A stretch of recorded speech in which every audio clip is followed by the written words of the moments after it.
the words of my friend who stole all of the lizards and frogs from the science class my sophomore year, it is better to ask for forgiveness than to ask for permission. What did he do with them? He didn't do anything with them. This guy just had a bunch of lizards and frogs that he would like explain things about. Like, we're learning about amphibians. This guy right here, this is a green toad, southern Missouri, whatever the fuck. And be like, oh, cool. And for no reason, he just stole them and let them go. He just right outside the school, there's a little like patch of trees, and he's just like, what are you gonna do with those? I just thought I'd let him go put the thing back, see what he says tomorrow. So it's like just released all of his animals. Well, were they his private animals or like school animals? They were just there every day, so I don't know. Like, okay, but it wasn't like he brought them in from home one day. Probably a little bit of both. You know, it could have been a mismatch. There was a couple frogs, and then like they didn't look like rare lizards, just like under a heat lamp sitting there. Maybe the school probably paid for the animals, but you know, your teacher is the one who feeds them, takes care of them, technically owns them. Well, not anymore. Yeah. No.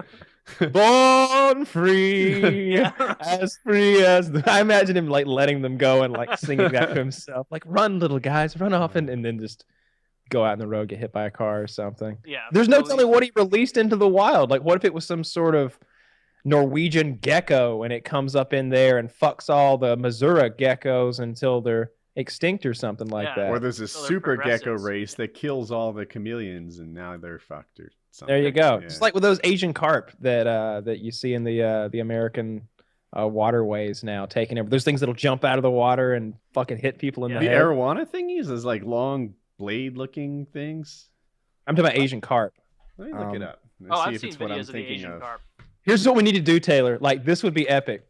Get on one of those fucking speedboats, and they put it like an agitator in the water to really make the fish angry. Shotguns.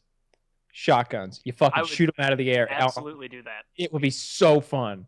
It would be so fun to do that. Just you know, angles of fire. You shoot anything on the right side of the boat. I'll shoot anything on the left side of the boat, and just standing on the front of the boat with helmets on, you know, with like a face guard, and just blasting fish out of the air. I want to do that so badly. Just do that, drinking heavily, go half mile down, turn around, and then just kind of with a net, just scoop up all the dismembered fish. Yeah, have a big fish fry.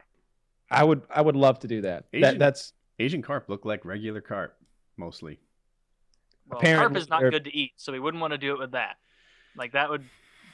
We could leave it for bears. Something about those Asian carp, because they're non-indigenous invasive species, it's affecting the ecosystems of our waters in some negative way. I don't remember exactly. They're horning out. They're eating the other fish's eggs, or they're horning out their prey, or something or another that wasn't good. I know they were making a big deal of it.